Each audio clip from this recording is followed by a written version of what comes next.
Quiero que se fije bien en esta imagen. Guárdela en la memoria porque volveremos sobre ella. Se trata, en efecto, de un carro al galope encontrado en la zona de Tamasjert, al sur de Argelia. Una pintura como otras que iremos viendo, que guarda una estrecha relación con la historia que quiero contarle. Otra historia oficialmente imposible, que no será del agrado de los arqueólogos ortodoxos. Pero la verdad, como usted sabe muy bien, no es patrimonio de nadie. Sígame y juzgue por sí mismo.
Keops, Kefren, Micerinos, el símbolo de Egipto, la última de las 7 maravillas del mundo antiguo, y sobresaliendo como una reina Keops, la gran pirámide.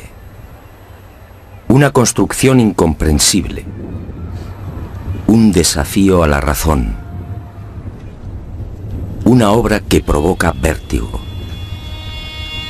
¿Quién la levantó y sobre todo cómo?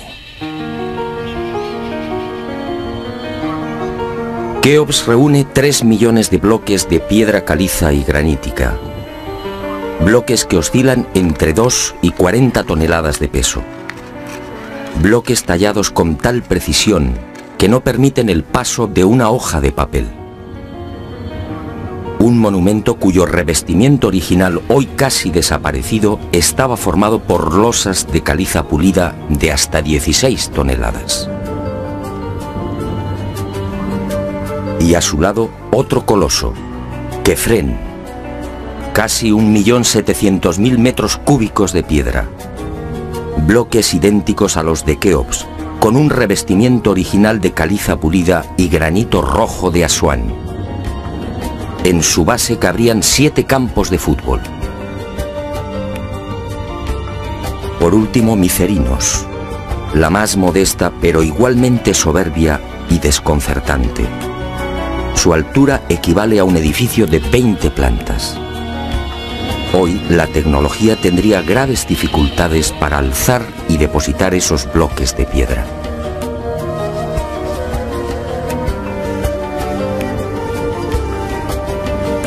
A la vista de estas mareantes cifras, el mundo se pregunta, ¿cómo lo hicieron? Para la arqueología oficial no hay duda.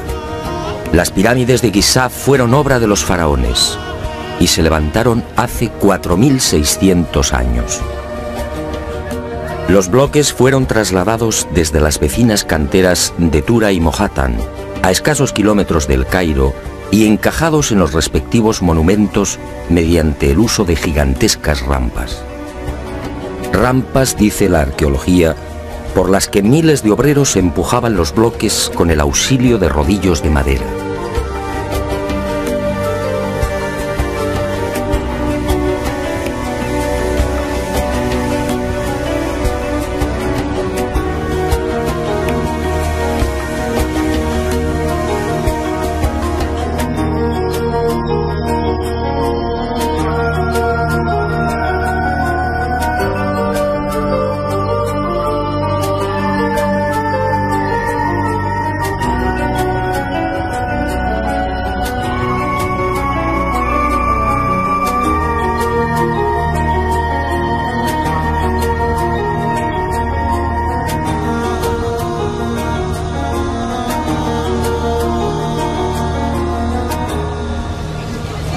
Pero la célebre teoría de las rampas, divulgada en el siglo XX por el arqueólogo alemán Ludwig Borchardt, no termina de convencer a cuantos hemos tenido el privilegio de pisar la meseta de Giza y contemplar estos 3 millones de bloques.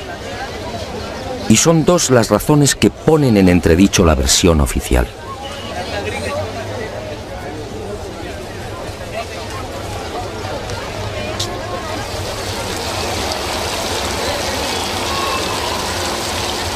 Según los arqueólogos, la Gran Pirámide fue construida por Keops, el faraón que reinó entre los años 2590 y 2567 a.C. Basta un sencillo cálculo para comprobar que en esos 23 años de reinado, los trabajadores tuvieron que mover y elevar hasta las correspondientes hiladas un total de 357 bloques por día. 357 moles de piedra con pesos que oscilan entre 2.000 y 40.000 kilos. 357 gigantescos sillares en 12 horas. Es decir, un bloque cada 2 minutos.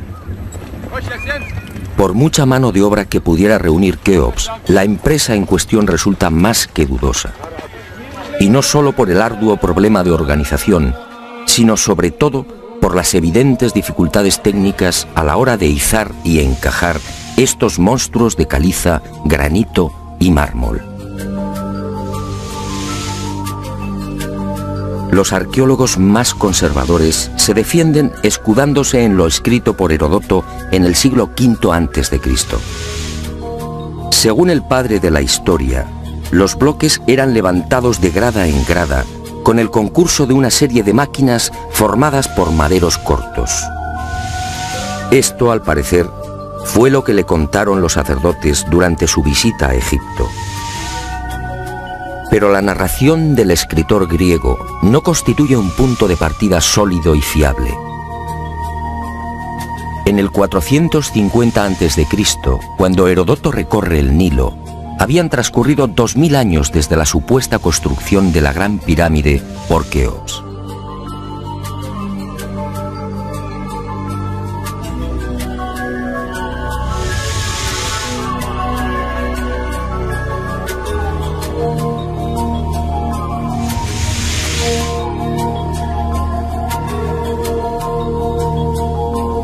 Heródoto no menciona las rampas, ni se atreve tampoco con el espinoso problema de los 357 bloques por día. Heródoto cuenta lo que le contaron. ¿Es esto una prueba científica para determinar cómo y cuándo se levantó la Gran Pirámide?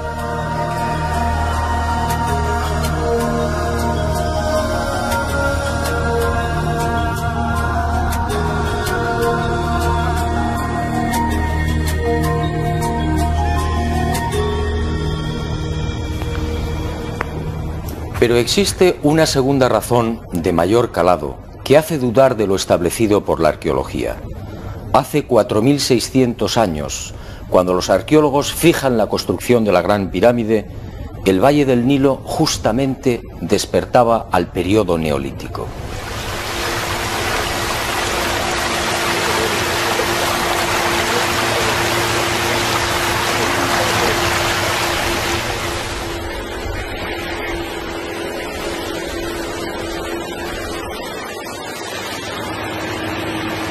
En otras palabras, tanto en el sur, en el Alto Egipto, como en las regiones del Fayum y del Delta Occidental, los habitantes malvivían en chozas de juncos y adobe.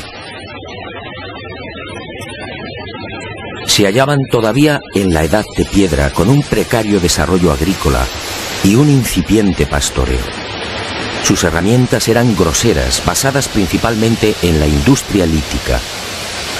Sería 3 siglos después, hacia el 2300 a.C., cuando estos pueblos entrarían en la Edad del Bronce. Y surge la primera gran contradicción. Si Egipto cambia la piedra por el bronce en el 2300 a.C. aproximadamente, ¿cómo pudieron levantar la Gran Pirámide 300 años antes?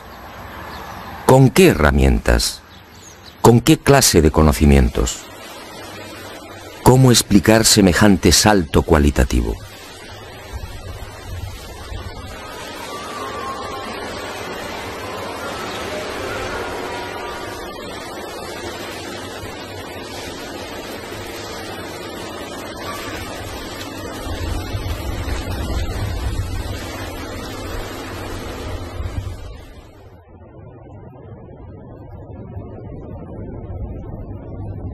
Nadie en su sano juicio y con un mínimo de información puede aceptar que esta maravilla arquitectónica fuera obra de unas gentes primitivas que ni siquiera conocían la escritura.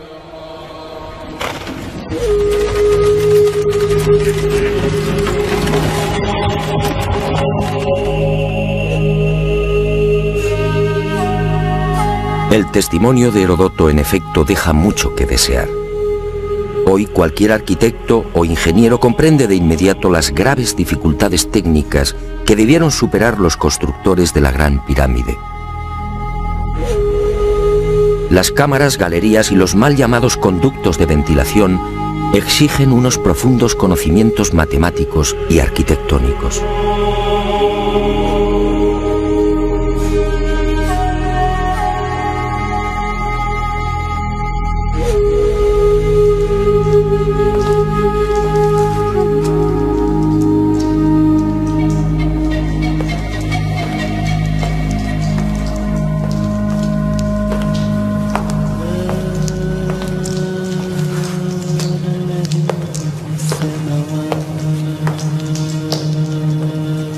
Basta echar un vistazo a las toscas herramientas con las que, según los arqueólogos, se construyeron las pirámides para comprender que algo falla en esta historia. Unas herramientas, además, que no existían hace 4.600 años.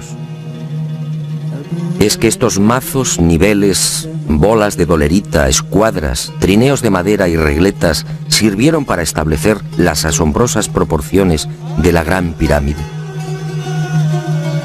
¿Cómo explicar, por ejemplo, que la desviación de la orientación norte-sur de sus caras no supere los 3 minutos 20 segundos hacia el oeste? ¿Cómo explicar la increíble perfección de la angulación de los bloques de revestimiento? Hoy solo podríamos alcanzarla con instrumentos ópticos. ¿Cómo entender que hace 4.600 años aquellos pueblos neolíticos dispusieran ya de una medida tan perfecta como el codo? Como es sabido, Solo en la era espacial se ha podido comprobar que el metro estaba mal medido. Su longitud en realidad es algo más de lo que siempre habíamos creído. El metro exacto tiene una longitud de 1.047. Pues bien, 2 codos egipcios equivalían exactamente a 1.047. El metro de la era espacial. ¿Cómo lo lograron? Pero las dudas y contradicciones no terminan ahí. Hasta el día de hoy nadie ha logrado explicar satisfactoriamente el sistema de iluminación utilizado a la hora de construir las pirámides. Las tradicionales antorchas no sirven. No hay restos de hollín en techos o paredes. En cuanto a la fórmula de los espejos, reflejando la luz solar hasta lo más profundo, tampoco resiste un análisis medianamente serio. El movimiento del Sol obligaría a los constructores a una penosa labor de permanente rectificación. Esa luz sería útil como mucho para las salas y galerías más próximas a la entrada.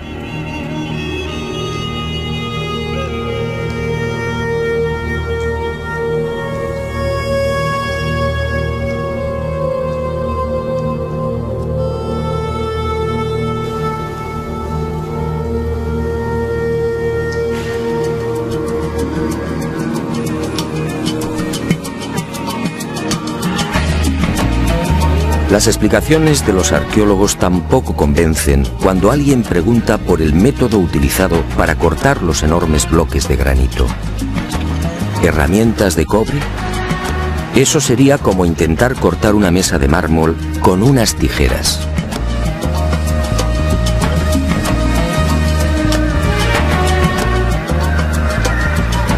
Y otro tanto sucede con el asombroso y enigmático pulido de los vasos de diorita y granito. ¿Qué clase de taladro utilizaban para que la cara interior ofrezca el mismo pulido que la exterior? ¿Cómo lo lograban si por las bocas de estos panzudos vasos no cabe siquiera la mano de un niño? Y otro detalle estremecedor. Al examinar el pulido de estos vasos y platos, los expertos han comprobado que a cada vuelta la presión ejercida era 500 veces mayor que la obtenida en la actualidad con los poderosos taladros de punta de diamante artificial. Y de nuevo la gran interrogante. Si muchos de estos vasos han sido fechados en el 2600 a.C., ¿quién los fabricó? ¿El hombre de la edad de piedra? Evidentemente no.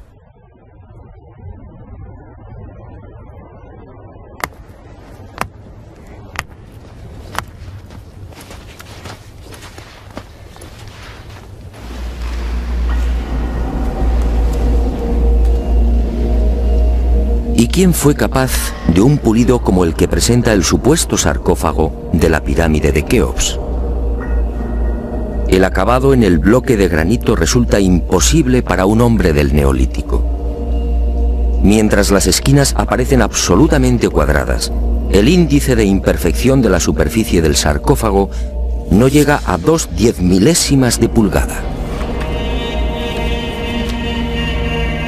Es decir, la 10ª parte del espesor de un cabello humano. Esa perfección en el trabajo sobre la negra y dura diorita alcanza su máxima expresión en la estatua del citado faraón Kefren, hallada en el Templo del Valle, junto a la pirámide que lleva su nombre. El pulido de la misma es tal que solo cabe el silencio. Nadie sabe, nadie entiende cómo se logró semejante belleza hace 4500 años. ¿Y cómo explicar la técnica empleada para la ejecución de estas perforaciones? Son perfectamente visibles en muchos lugares del Egipto faraónico. Aquí, en la entrada real de la pirámide de Keops, tenemos una muestra. Para la arqueología no hay misterio. Estos orificios, dicen, se conseguían mediante la introducción en la piedra de un cilindro hueco que al girar cortaba el granito. Pero al examinar la espiral grabada en el interior, algo no concuerda con la versión oficial. La distancia entre línea y línea es de 2.5 milímetros. Nosotros en la actualidad, utilizando taladros con punta de diamante artificial, solo podemos alcanzar 0.05 milímetros por vuelta.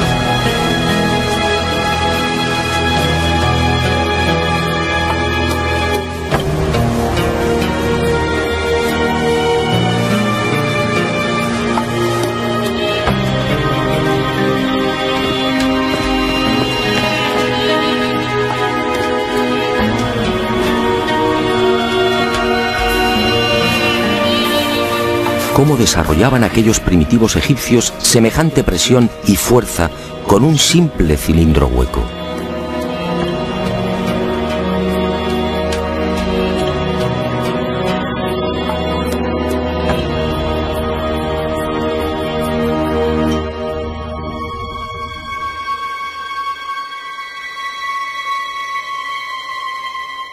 Y aunque algo posterior en el tiempo, también lo descubierto en la tumba de Tutankamón nos deja con la boca abierta.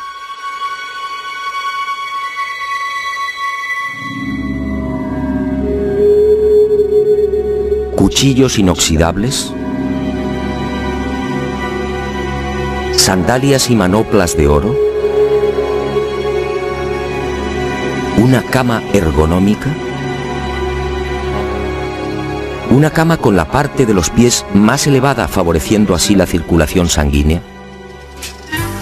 ¿Cómo es posible hace 3.333 años? ¿De quién lo aprendieron?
Hoy, francamente, son muy pocos los que creen en la versión oficial.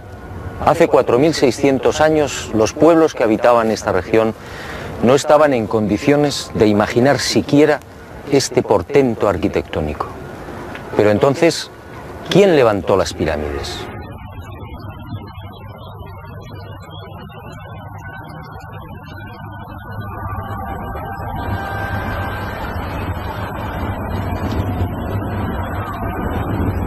Una primera pista aparece en esta estela de piedra.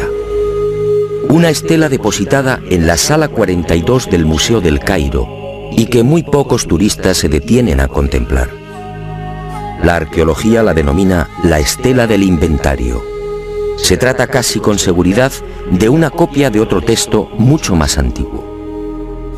En ella se lee un párrafo demoledor que deja sin argumentos a los arqueólogos. Dice así: el faraón Keops fundó la casa de Isis, señora de la pirámide, detrás de la casa de la Esfinge. ¿Señora de la pirámide?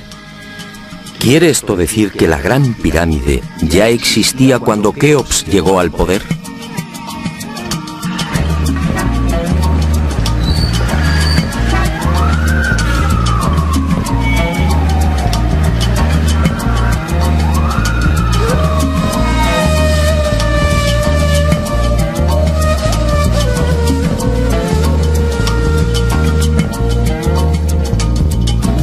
La segunda pista, mucho más espectacular, se encuentra a casi 3.000 kilómetros del Cairo.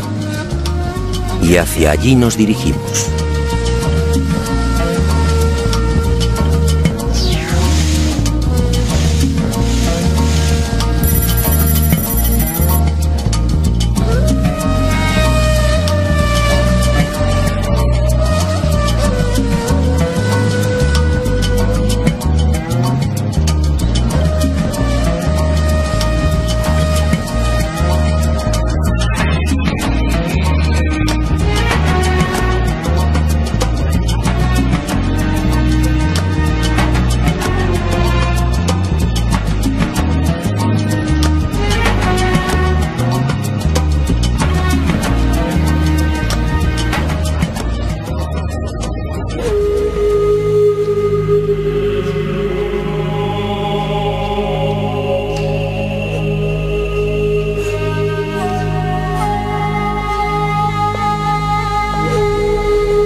Este papiro, o lo que queda de él, recibe el nombre de Canon de Turín. Fue descubierto en 1822 por el viajero italiano Bernardino Drobetti en la antigua ciudad egipcia de Tebas. El propio Champollion lo tradujo concediéndole una singular importancia. Pero la arqueología ha preferido ignorarlo. Y no es de extrañar a la vista de su contenido. Esta escritura hierática procede de la época del no menos célebre Ramsés II, entre los años 1290 y 1224 a.C. Para algunos, el faraón que persiguió a Moisés. En total, 160 fragmentos correspondientes a 11 hojas escritas hace 3200 años y en las que se lee una extraña lista de reyes. Una lista de reyes egipcios imposible para la ciencia. Imposible, sí, porque de aceptar lo manifestado en este documento arqueológico, la cronología faraónica se vendría abajo. ¿Y qué dice este papiro de 1,70 metros de longitud? Sencillamente que en un lejano pasado, Egipto fue gobernado por unos seres mitad hombres, mitad dioses, que recibían el nombre de Sensuhor, los compañeros de Horus. La lista de estos misteriosos reyes sitúa el primer gobierno en el Valle del Nilo, no durante el faraón Menes hace 5000 años como afirma la arqueología, sino mucho más atrás en el tiempo, concretamente hace 11.000 años. Esta desconcertante y revolucionaria lista de reyes aparece ratificada en buena medida por otra historia igualmente despreciada por los arqueólogos. Me refiero a lo escrito por Manetón en el 240 a.C. Este sumo sacerdote recibió el encargo del faraón Ptolomeo II Filadelfo de escribir la historia de Egipto desde sus comienzos. Manetón tuvo acceso a la documentación depositada en el templo de On, en Heliópolis, y cumplió el trabajo. En los escasos fragmentos que se conservan de su obra, en especial en los recopilados por Eusebio, puede leerse algo insólito que, como decía, coincide en lo básico con lo relatado en el Canon de Turín. Según Manetón, antes de Menes, el primer faraón de la primera dinastía, Egipto fue gobernado por unos semidioses y también durante miles de años. El sumo sacerdote greco-egipcio no habla de los Sensuhor, pero la casualidad es más que sospechosa. ¿Quiénes eran los Sensuhor? ¿Por qué los califican de semidioses?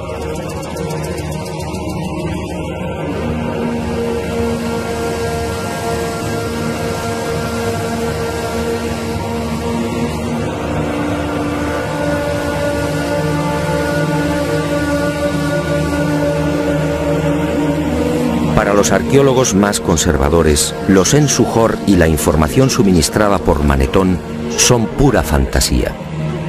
Y aparentemente tienen razón. Si Egipto fue gobernado hace 11.000 años ¿Dónde están las pruebas y los vestigios arqueológicos que deberían delatar a esas culturas? ¿O están ahí? ¿No será que la arqueología no los quiere ver?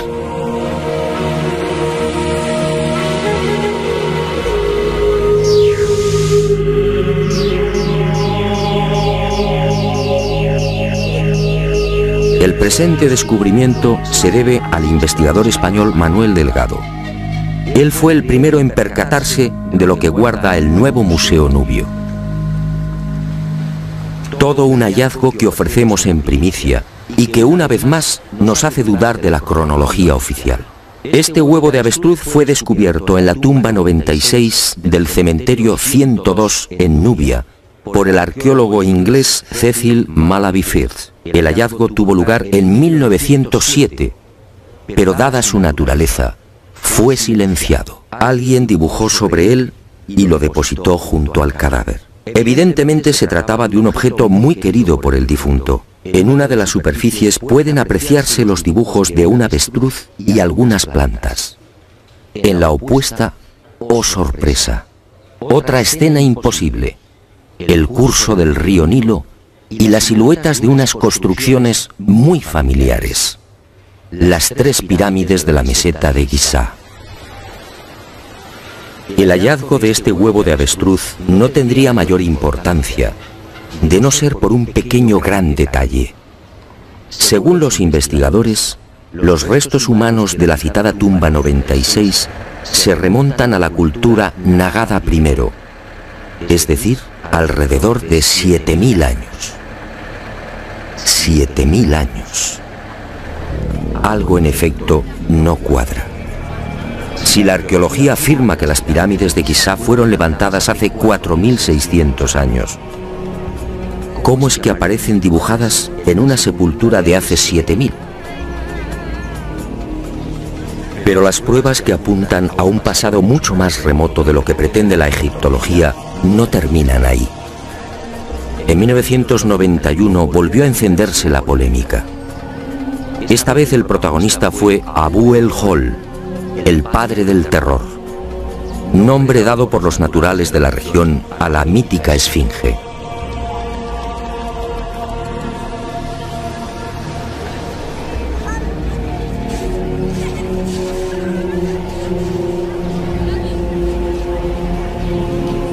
La esfinge, otro monumento emblemático de Egipto construido según la arqueología por el faraón Kefren hace 4500 años.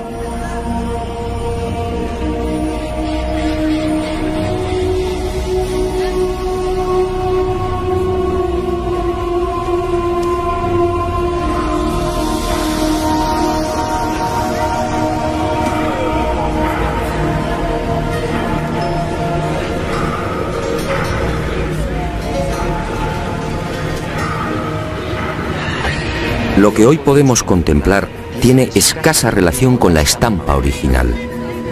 En el pasado se hallaba totalmente pintada. El cuerpo de león en rojo y el tocado de la cabeza en azul, con rayas horizontales en amarillo. Portaba una barba postiza y por delante de esa barba aparecía una estatua a tamaño natural. Durante la invasión de los mamelucos, la esfinge fue cañoneada y la nariz destrozada. 4500 años. ¿Por qué la arqueología sitúa la construcción de la esfinge en esa época? En primer lugar, por el parecido del rostro con algunas de las estatuas de Kefren, y además por el hecho de hallarse muy próxima al templo funerario de dicho faraón. Aunque parezca increíble, eso es todo.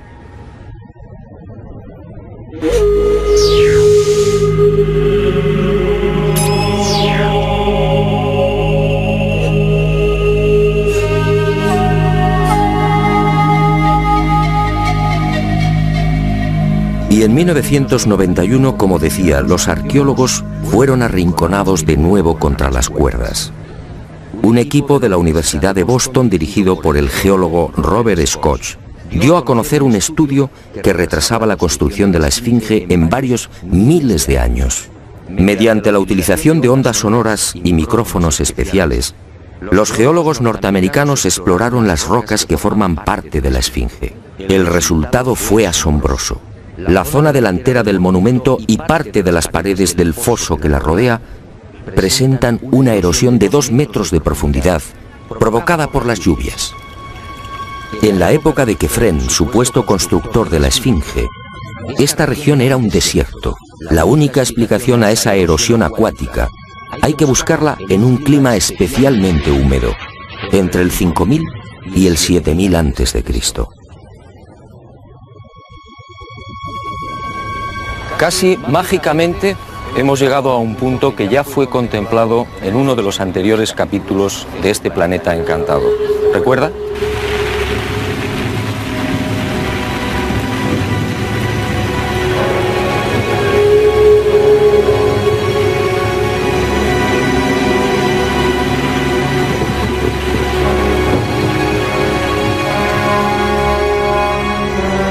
Al hablar del Gran Jardín, pudimos comprobar cómo todo el norte de África, hace unos 12.000 años aproximadamente, se vio sometido a un dramático cambio climático. En otras palabras, la Universidad de Boston acertó.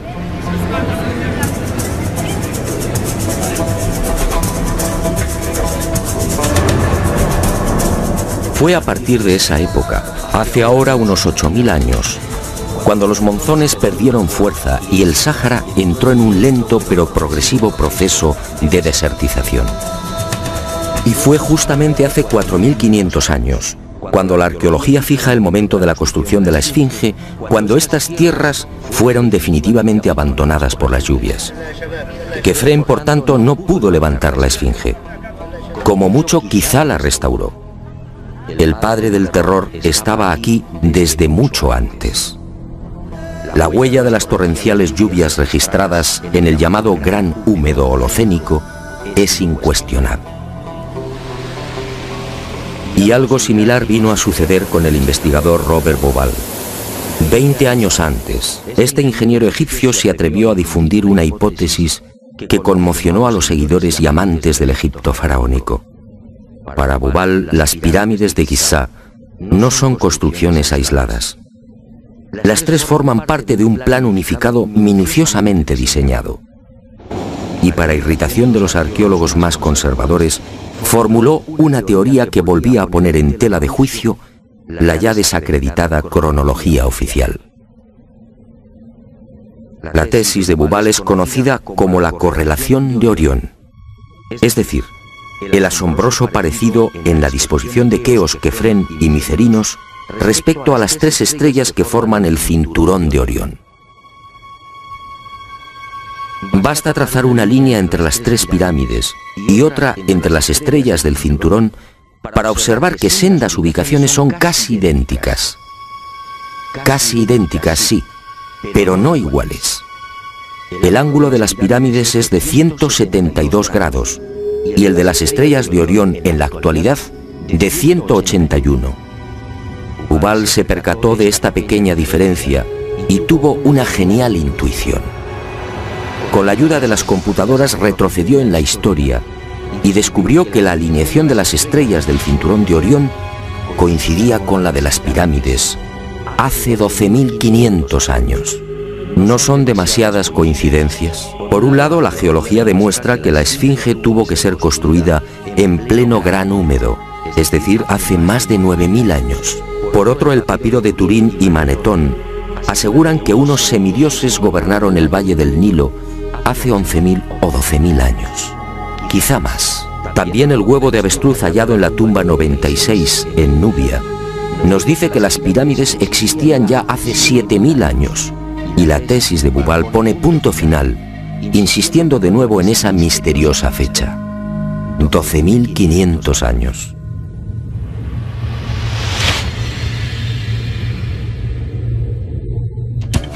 Si 3 indicios constituyen una prueba, ¿qué podemos pensar cuando al menos se contabilizan 5? 5 indicios, sí, de momento.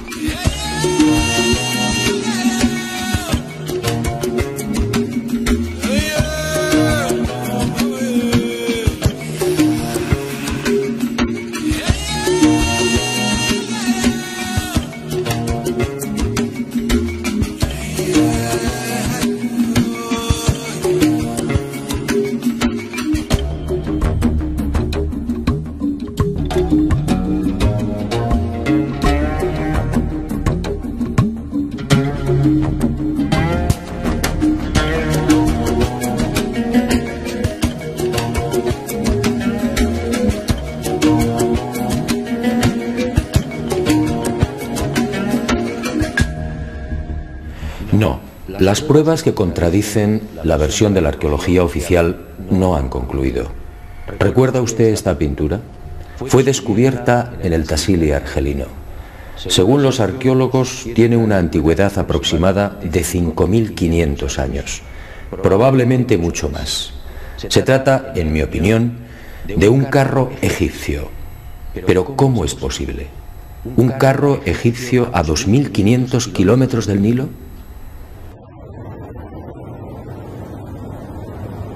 ¿Un carro egipcio antes de que existiera Egipto? Si la arqueología dice que el primer faraón de la primera dinastía empezó a reinar 4.920 años antes del presente, ¿cómo explicamos esta pintura, datada mucho antes? No fue la única. En mis investigaciones por el Sáhara pude descubrir cientos de ellas. En 1982, una síntesis de los trabajos de Henry Lott sacaba a la luz un total de 600 carros pintados o grabados. A estos hay que sumar otros 400, distribuidos por Mauritania, Marruecos, Argelia, Libia, Mali y Níger. Más de 1.000 carros pintados o grabados a 2.000, 3.000 y 5.000 kilómetros del Nilo. ¡Qué extraño! Carros y conductores típicamente egipcios. Perfiles, tocados y vestiduras son elocuentes. Carros y personajes egipcios en el corazón del Sáhara. Cuando interrogué a los arqueólogos, la mayoría se encogió de hombros. A decir verdad, estas pinturas no son cómodas. Algunas han sido fechadas en una época en la que, según la arqueología, carros y caballos no habían hecho acto de presencia en Egipto. Otras, como las del Tassili o el Fesán libio, son mucho más escandalosas. Los análisis de las sustancias orgánicas contenidas en los pigmentos han sido desconcertantes. 6.000, 8.000 y hasta 9.000 años de antigüedad. ¿Carros y conductores egipcios hace 9.000 años? Y casi sin querer, a la vista de estos documentos pictóricos, la memoria vuelve a poner en pie los hallazgos de la Universidad de Boston, el papiro de Turín, la historia narrada por Manetón, las pirámides pintadas en el huevo de avestruz o el descubrimiento de Bubal. Naturalmente, para la arqueología, estas pinturas y grabados no tienen sentido. El caballo y los carros, dicen, entraron en Egipto hacia el 1700 a.C. Y lo hicieron con la invasión de los Hicsos, un pueblo procedente de la Alta Siria que gobernó la mitad oriental del delta. Nuevo y grave error de la arqueología. El caballo y los carros, como demuestran estas pinturas y grabados, ya existían en el Sáhara mucho antes de la 13 dinastía. Otra cuestión es que no quieran reconocerlo. Y es comprensible. Si los egipcios y su cultura proceden del Sáhara, ¿en qué queda la supuesta hegemonía del Egipto faraónico?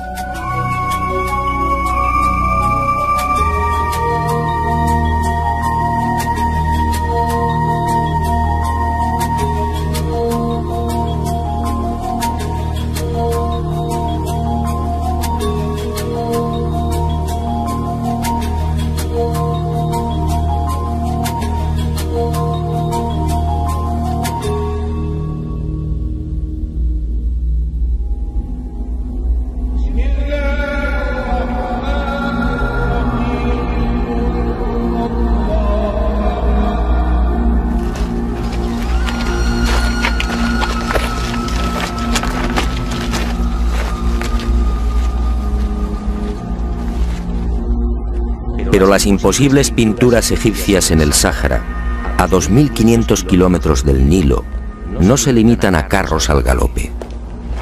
Otras, para desconcierto e irritación de la arqueología, presentan escenas muy diferentes. Ofrendas. Personajes adornados con el ureus, la serpiente sagrada sobre las cabezas. Barcas igualmente egipcias. Vestimentas similares a las que lucen faraones y sacerdotes. Individuos de perfil al más puro estilo egipcio. pinturas todas ellas muy anteriores al Egipto faraónico.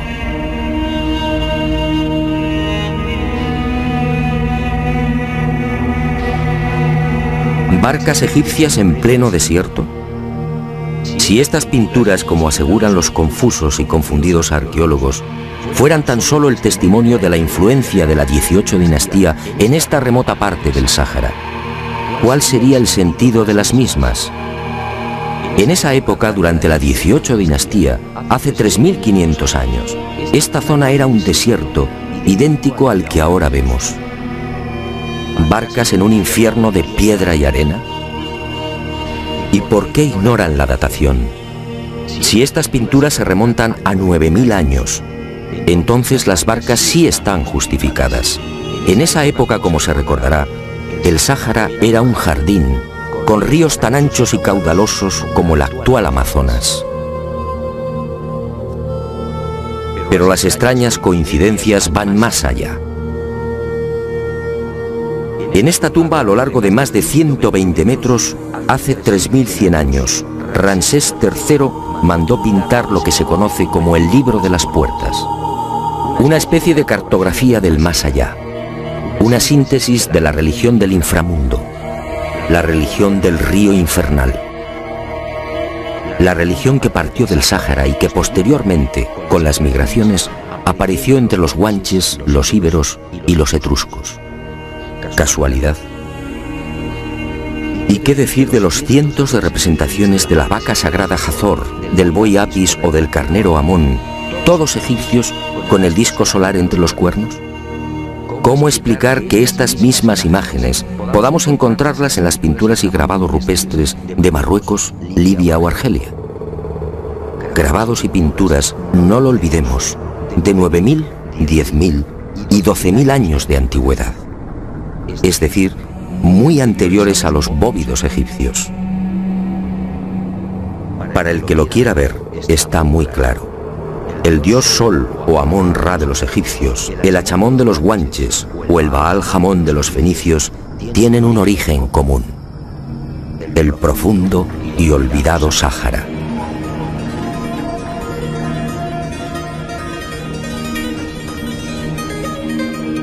Puede que Herodoto y Diodoro de Sicilia tuvieran razón. Egipto, el Egipto faraónico, fue obra de los dioses. Ha llegado el momento de ser valiente. Para mí, hace 9.000 o 10.000 años, quizá más, alguien no humano descendió en el gran jardín, en el Sáhara Azul, y puso en marcha una gran cultura. Una civilización intuida en una lengua, una religión y unas costumbres comunes.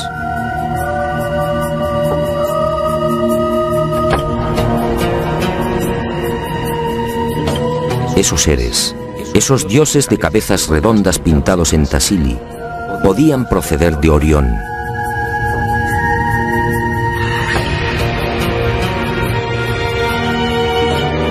Y ellos o sus descendientes levantaron estas magníficas e imposibles construcciones.